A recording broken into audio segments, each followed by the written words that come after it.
Good morning and welcome to Cover 2 Cook. We're on episode 108. We got some NFL updates as the mandatory minicamp has started for a lot of teams. We have the NBA playoff updates, and we got to give our opinion on who's going to be the New York Knicks' new coach. And then we have to talk about the NHL Stanley Cup playoffs, as is a great series, but is it already over? Is it? So let's get it started. Yeah. I was going to do a vertical jump there. Thank you, Socks. Travel been to Indiana, and did Cover 2 Cook get you a good hotel? Indiana? No, I'm in Louisiana. I'm here for Mardi Gras. I know that this might be hard, but I don't know how much you remember Friday night since we left you damn near when you fell asleep. I got my belly full, man. I was like, I warm covers, I was like, I could go to sleep right now. Yeah, I'm going to go with Jack Dorsey. Final answer? Yes. All right. This is going to be a long fucking day. All right. Thank you so much for joining episode 108. And we have to start with the NFL, as NFL is king.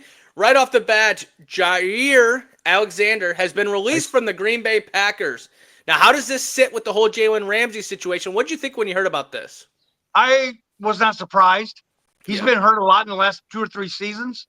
I mean, he's missed anywhere from 6 to 8 games, usually a season. It's too much, and I think they were trimming the fat. I would imagine. I don't know if they did any drafting as far as a quarterback. Nope. And so I don't know what they're going to do. But I think they didn't want. For one, they didn't want to pay him, and because he was hurt too much. And I don't blame the Packers for cutting him. Yeah, I think he's worth it when he's on the field. He's not worth it the past couple years. No, there was a big thing trending today about they had their 5th round wide receiver that they drafted this past year out there taking DB things. And, obviously I was watching the Pat McAfee show, and, one of those guys, Ty Schmidt, I think was going off. He's like, you're telling me you don't have a corner? This guy's going to be covering Justin Jefferson? Like, you're going to have him covering DJ Moore? You're going to have him just naming the NFC North wide receivers. I think this hurts Jalen Ramsey.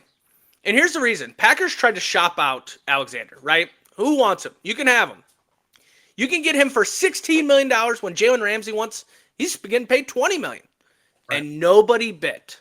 Nobody wanted him. So they released him. So now he's out in the market. Now he's going to take less because it's obvious that teams are not going to pay him at that $16 million. Green Bay's going to have to eat most of that one, right? So now Jalen Ramsey, who's going to take you now when there's, if not a better corner out there in the market? If he's healthy, which is a huge factor when it comes to Alexander. I don't see Jalen Ramsey going anywhere now because of this. And the word on the street is the big contender for Jair Alexander is the Minnesota Vikings. We will take him. We'll take him because we love that washed up Green Bay shit, because for some way we just polish that off and get them a little purple. And they come out playing pretty good football. Aaron Jones, Brett Favre in the past. We'll take it, all right? So, that's funny. But it definitely hurts Jalen Ramsey when it comes to this situation. And you know what? I'm surprised that the Dolphins have not released Jalen Ramsey yet. I don't understand why, other than maybe they'd have to pick up a lot of his salary if they did release him. I don't get that, why they haven't released him yet neither. Other than maybe they don't have a cornerback to plug in there if they do release him. Yeah, so I know the releasing is you're gonna have to eat a lot of that. And the comments today by Mike McDaniel or whatever for the Florida was like, I don't give a shit. I don't give a shit about them not being here, because Jonnu Smith wasn't there either. After hearing his name thrown out there for trades, I don't give a shit. It's guys that want to show up and play the game. Mike, relax a little bit, because Jalen Ramsey's if not one of your best, if not the best player on your defense. He stayed healthy. He does well. He's getting older. But, like, at one point, your GM thought it was good. He was good enough to get $20 million a year. Yeah.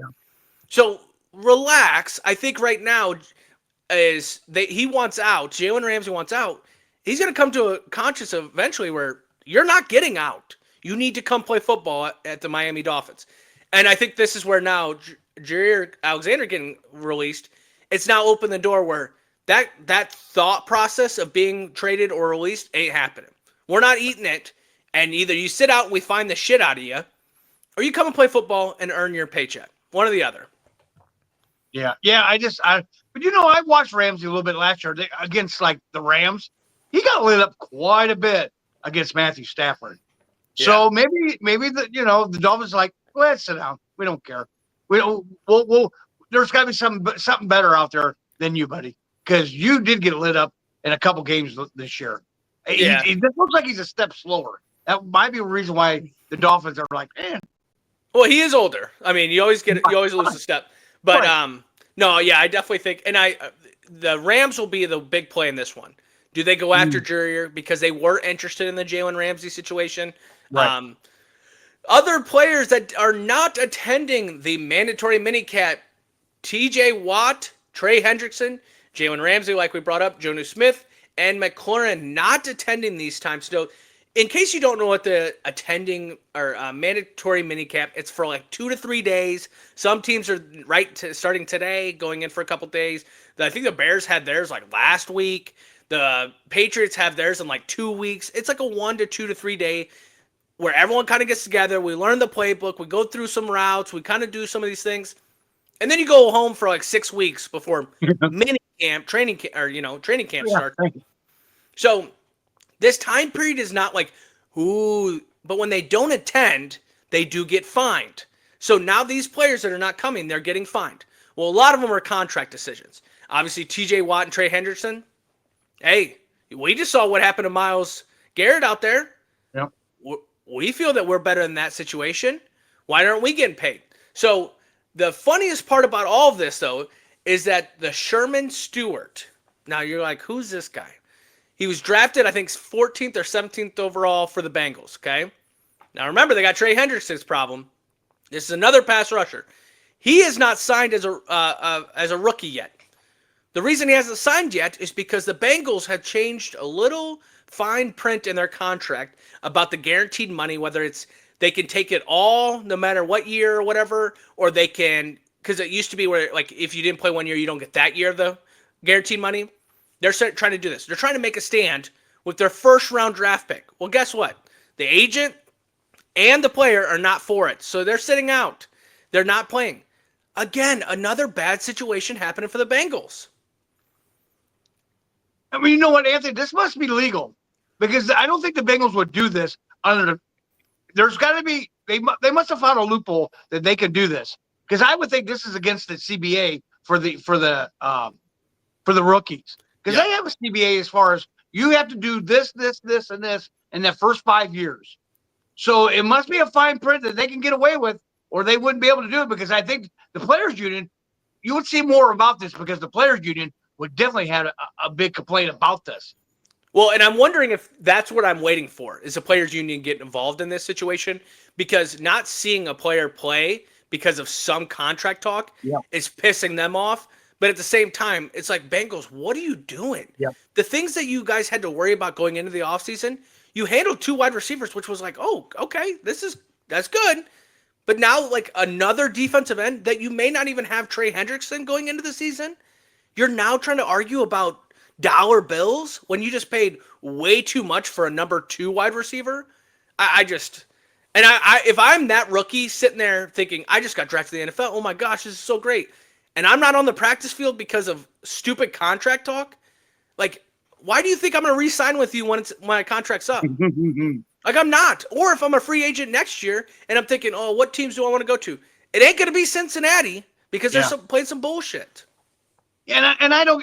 They must think that their offense is going to win them a Super Bowl. Yeah. Because they 2 years ago they were that close. They were so close. And they're far. You can't outscore everybody in the playoffs. I'm telling you that right now. Yeah. You can't outscore them 45-38. It ain't going to work. It's not going to work. So you need a little bit of defense. And if you're going through the Trey Hendrickson deal, and now you're making this guy, this rookie, I mean, it's a bad look. It's a bad optic for the Bengals. How are you going to get any free agent players to come play for you when you're pulling bullshit like this? Well, and not even just free agents, but what about draft picks in the future? Right. Like if I'm a first round draft pick next year and they pull this bullshit, like, why do I want to go to you?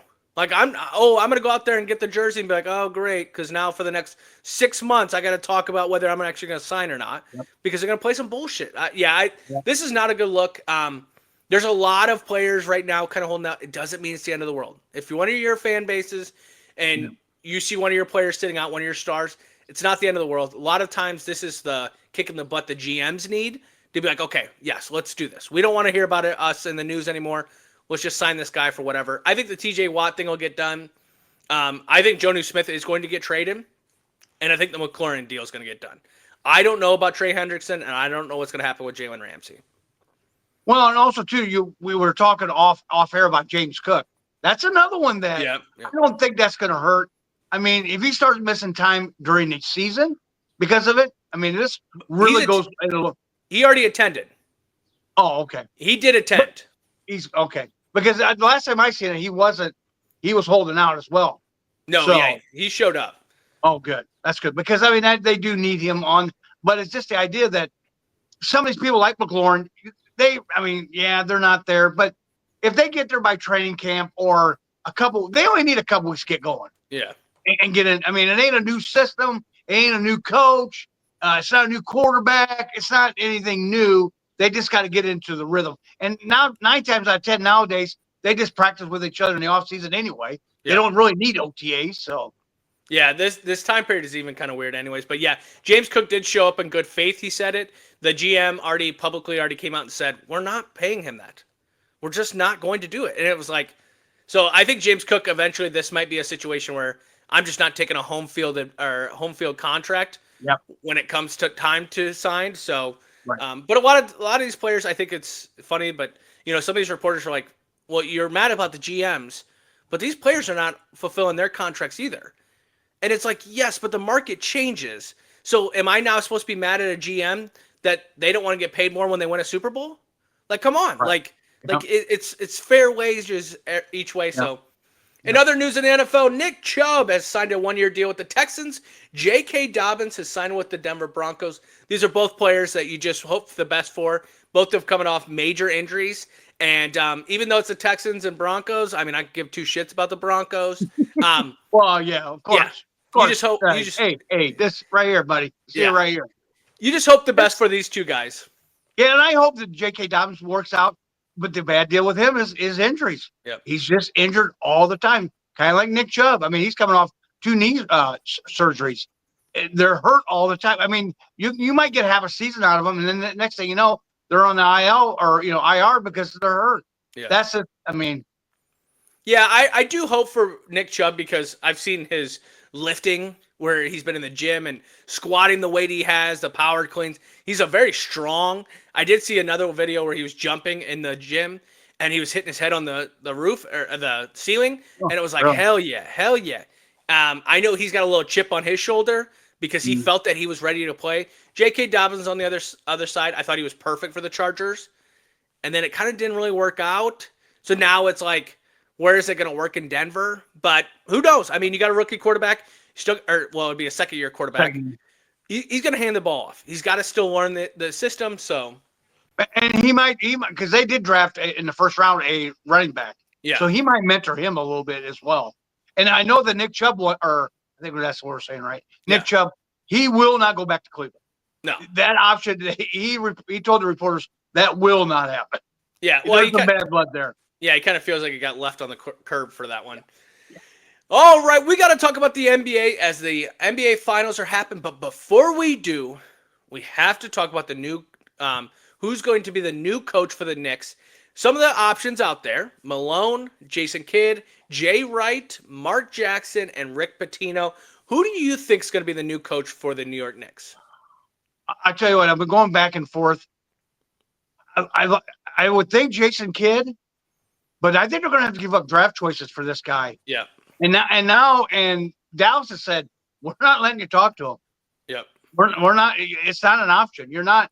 So you're going to have to give us a lot in return for you even to talk to him or even get him. Yeah. I don't know. I think this was a bad. With the Tips firing, rumor had it that Dolan had his hands in it, the owner. Yeah. And why would you do something like this? You had 5 good years with this guy. He turned your organization around. And if you just did this on a whim and said, because we need a new voice or something, I don't know, man. This was just a bad a bad deal. But I think it's probably going to be it's leaning towards Jason Kidd. I mean, the other options, I don't know, Mike Malone, only because he's from that area. I mean, I don't know. But it's leaning towards Jason Kidd, and I think he'd be good. I think he would be good. Yeah, but here's the thing. So we've seen teams do this where they've let go of a coach, a manager, whatever in the sports, and then they go and get the guy that's going to win them championships, right? We've seen this. Phil Jackson in Chicago when Doug Collins, or whatever, was there before. You've seen it in the MLB. I think of the Cubs all the time when they went out and got Joe Madden to win the World Series. This happens. But a lot of times teams already have that coach in mind, excuse me, that already know who could take them over the edge. Who can do that? Yep. The Knicks seemed like they didn't know who that was. So this firing has been nothing but a dumpster fire. And that's why I feel like the Jay Wright situation because of Villanova, Jason Kidd, maybe. I mean, like, Malone is Tibbs again on max, on steroids. Yeah. Look, I don't understand what the coach, the players are the ones, the reasons he most likely got fired. They didn't like how the practices were going. Okay. So now you're going to go to a coach that goes harder in practice and more with their starters? Like, I think Rick Pitino's a great because he had all these opportunities in college to go to a bigger schools. He stayed in New York. Everyone's like, oh, okay. Why not? But does he want to make that transition as a head coach? I think when you look at NBA coaches, I don't know if anyone stands out.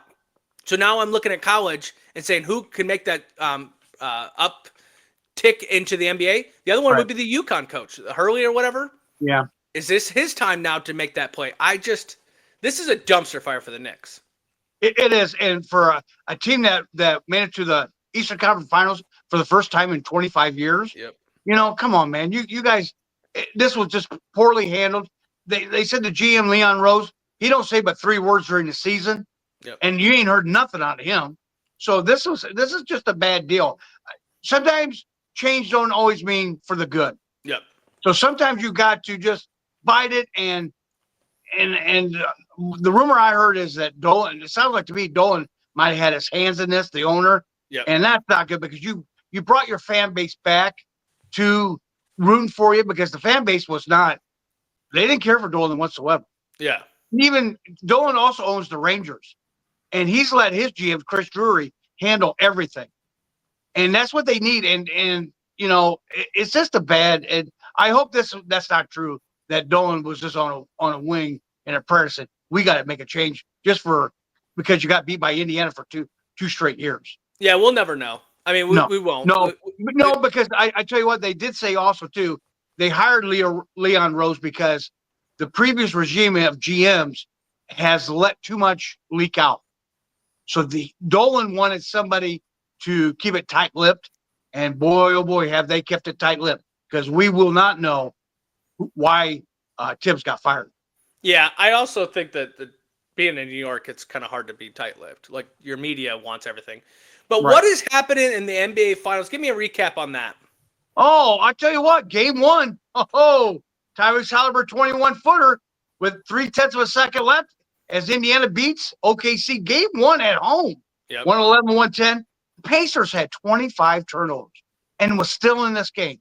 I think, Anthony, the key to this game, Rick Carlisle, with about 9 minutes to go in the fourth quarter, did I'm going to use one of your hockey switches or hockey moves where he took out the whole starting, the 5 that was on the floor and brought 5 brand new ones in, and it worked. They went on a 15-4 run to get within 4. OKC had the control of the game to start. They were up there, but they just kept chipping away, and Carlisle made that move, and it sparked them. It got them going and got them, close within 4 with like a couple minutes to go, and Halliburton hits that big shot. That is 4 big shots that he's hit this playoffs. Yep. So, I mean, that was huge. So, that was a big win for them. It kind of gave them a little bit of momentum. Last night, they went back to the OKC formula. They're 16-2 after a loss. So you knew that they were going to be ready to go, and they were. SGA had 34. Even Caruso, their bench scored a lot better. Yeah. Caruso had 20 off the bench in the 123-107 win.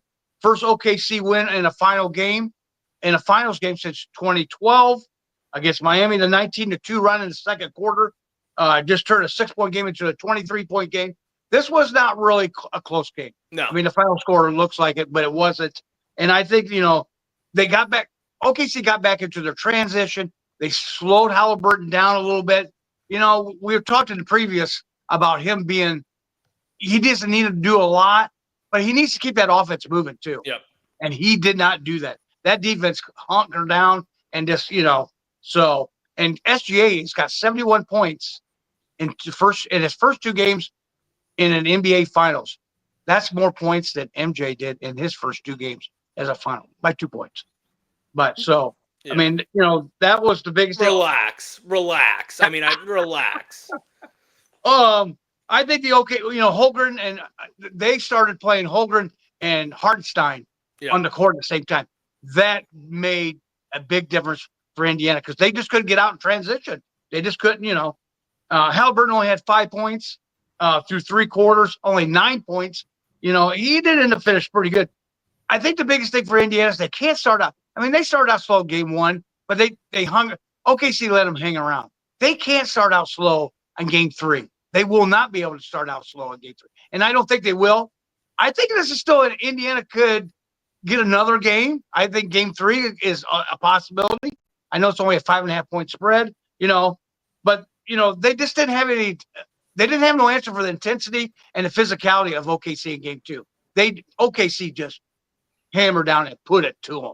So yeah, I think the series is still in Indiana's hands. You steal one in OKC. That's what they did in New York. They took the first game and then they took the second game as well. No, yeah, second game. I feel like they were like happy they took the game 1, and then they were like, okay, we can get blown out because now we got the home field advantage technically. So now we have it where we can go 3-1 going back to OKC. Well, now you're realizing that this team ain't just going to roll over. OKC's going to come after you. And obviously you can see the one thing that makes me nervous is Tyrese Halliburton limping away from the press conference. Is that a situation where he's hurt? I would imagine Indiana wouldn't allow him to walk away or even go to the press conference if he was hurt.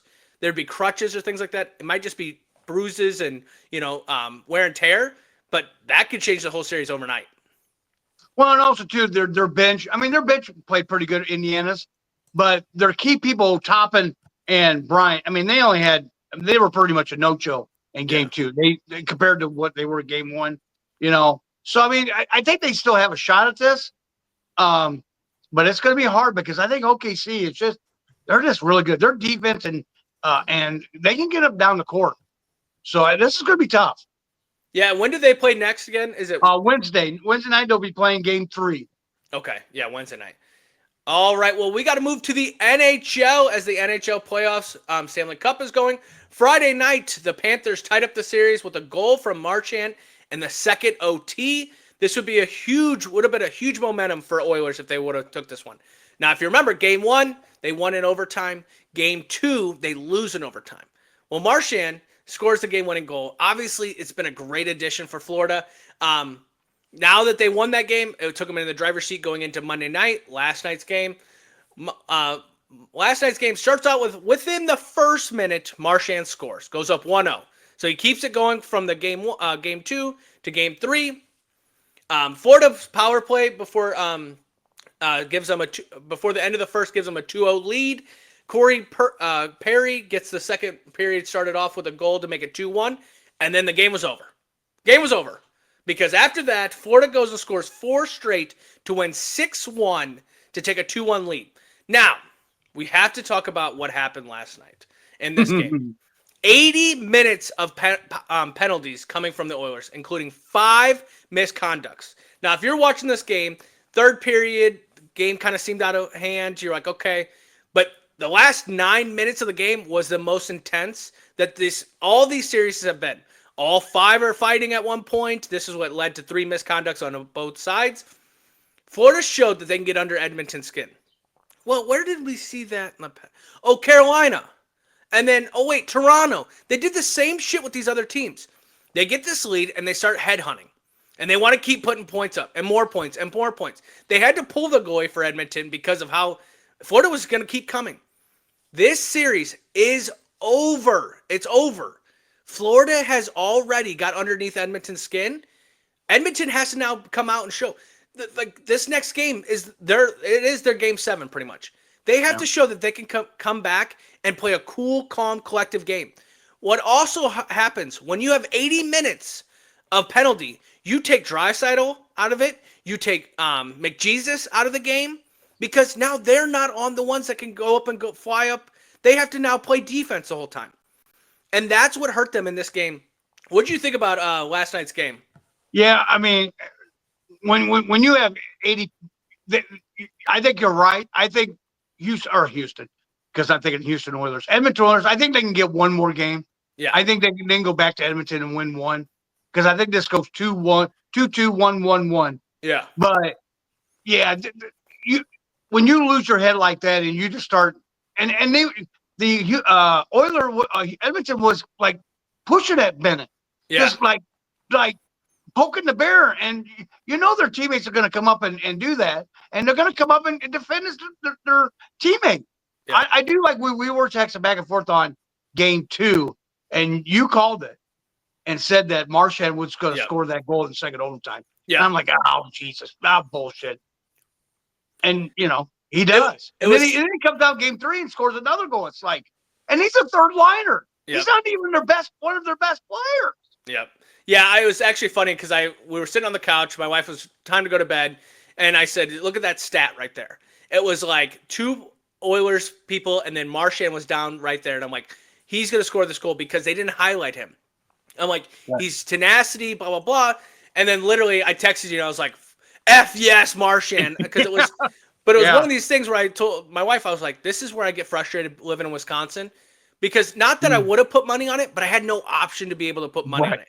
Like, can you imagine at 10:30 at night, I'm like, I got to get in the car to go over the border. Piss off. Wisconsin, get that shit fixed. But I think, like, when you're talking about that Bennett, they were going after Bennett last night. And I get the Oilers. Like, it's not great when you're losing, stuff like that. But that's not how you guys play hockey. Right. You guys can't be more physical than Florida, because all you do is you just ramp it up for Florida. They're like, oh, you want to play like this? Let's play like this. They went out and got Marchand not to score goals. Let's be 100% honest. Right. They went and got Marchand to be an enforcer. And that's all he's done is got in there's so many times that the puck is over and there's a guy grabbing Marchand to like get in his face. Done. It's done. It's done. If I'm in your head that much, then it's over. You're not thinking about the game. You're thinking about me. Yep. And I will say, you're going to have to help me with the name. Messier? Mark Messier. Yes. He was on Pat McAfee today and just went on this huge rant talking about how Edmonton, if you want to play tough hockey, play it between the whistles. This chippy bullshit isn't how you guys play tough hockey.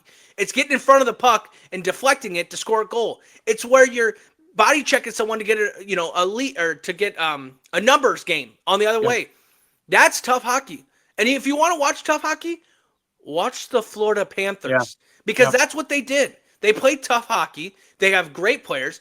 I was surprised last night Florida kept some of their guys out there, because once it got chippy, it started getting real chippy. And that it was every time it just seemed like it was a dirty play, dirty play, dirty play. I mean, Evander Kane gets thrown out at one point. Oh, wow. These guys get thrown out for the misconduct because they were just out there being like, all right, hey, remember, we're coming back. You're down 6-1. And your one goal was semi. I mean, it just wasn't like – so – I think the series is over. I do agree. I think Edmonton gets one more game. We go to game 6 to end it. But I would not be surprised if we come back on Tuesday and this is already over. Right. Well, another thing, too, is that if you want to do that, see, you're missing your best Oilers, you're missing your best defensive guy in that Hyman. Yeah. Hyman was their Marchand, their Bennett, their guy that he could go in and check some people. Yep. And you're missing him on this deal. That's a big loss for the Oilers, because they could have somebody like that could give Bennett and Marchand a run for the money, where he could go with them, but at least it'd be an enforcer kind of to help them, with it. And they don't have that. So don't try to play their kind of game because what they're doing, Edmonton, you're playing right into their hands. Yeah. That's what they want you to do is lose your cool because then you guys are down and Draisaitl and McJesus can't get going. Yeah. Well, and that's the thing too is McJesus took a hit yesterday too and went to the locker room.